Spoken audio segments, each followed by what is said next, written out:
একটা গ্রামে শিবা নামের একটা ছেলে থাকত, যার স্বভাব খুবই ভালো ছিল। সবার সাথে মিলেমিশে থাকত। এভাবেই সে বছরের ধান ফলে ওঠে। এই বছর আমাদের ফসল ভালোই হয়েছে, আগের বারের থেকেও ভালো হয়েছে। সেই জন্য আমি খুবই খুশি, আর আমি ভাবছি গ্রামের জন্য ভালো একটা কিছু করব। এই কাজে তোমাদের সহযোগিতা চাই। আপনি গ্রামের জন্য যা করেন ভালোর জন্যই করেন। এর জন্য আপনার যা সহযোগিতা লাগবে আমরা রাজি আছি। তবে মোড়ল মশাই কি করতে হবে? এই গ্রামে কোনো উৎসব হোক বা কারুর শোক সভা অথবা কারুর বিয়েই হোক, সেই সব করার জন্য গ্রামে ভালো জায়গা নেই।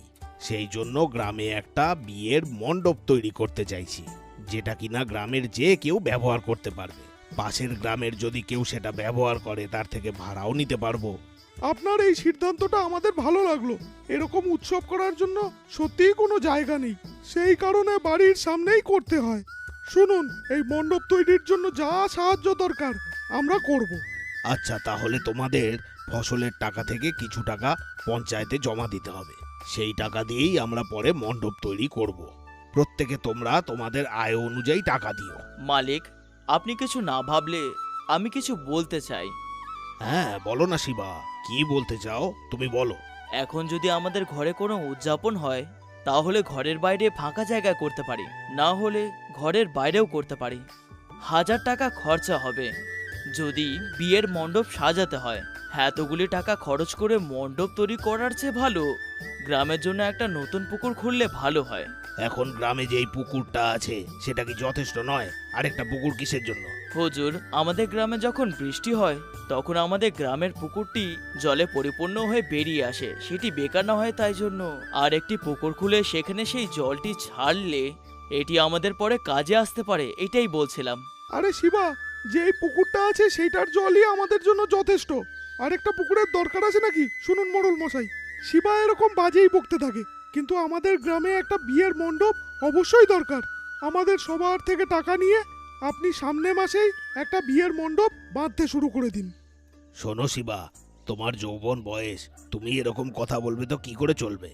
এবছর যেমন ফসল এসেছে তেমনই প্রত্যেকটি বছর আসুক, আমাদের গ্রাম সবসময় হাসি খুশি থাকুক, সেই জন্য আমি এই পরামর্শ দিলাম।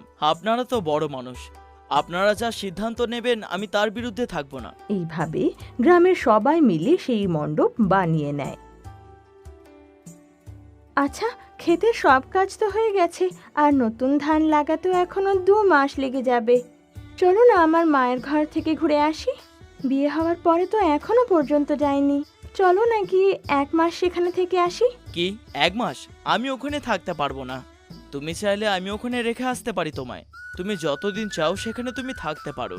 জামাই মানুষ বেশি দিন শাশুড়ি ঘরে থাকলে ওনাদেরও ভালো লাগবে না, আর আমারও না। আমার ঘরের লোক এভাবে একদম ভাবে না। আর তুমি আসো, তোমার সম্মান যাতে নষ্ট না হয় সেটা খেয়াল রাখবো আমি।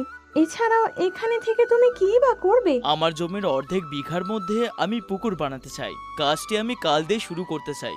সামনে গরমকাল আসছে, তখন আমি এটা করতে পারবো না। আমাদের ক্ষেতে পুকুর কেন কাটবে তুমি? পাগল ঠাগল হলে নাকি?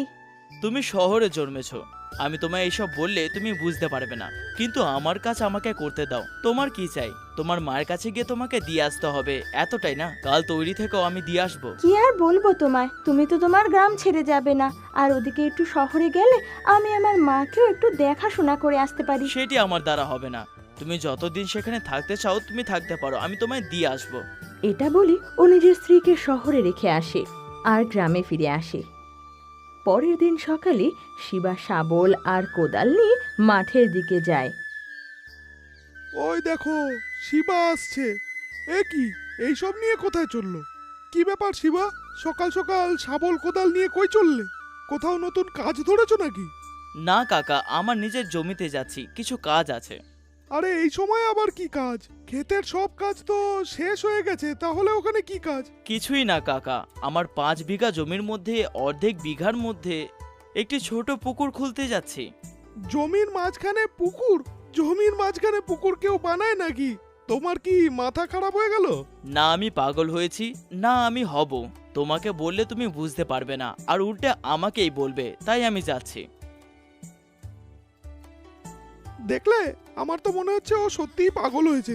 সেদিন বিয়ের মণ্ডপ বাঁধা হবে শুনে বলল একটা পুকুর তৈরি করতে হবে, এখন নিজের জমিতেই পুকুর বানাতে চললো। ও যে কি করছে ও নিজেও জানে না। আরে বাদ দাও না কাকা, ও এরকমই। ও ছোটবেলা থেকেই প্রচন্ড জেদি। ওর ভালোর জন্যই যখন বলি ও শোনে না কেন?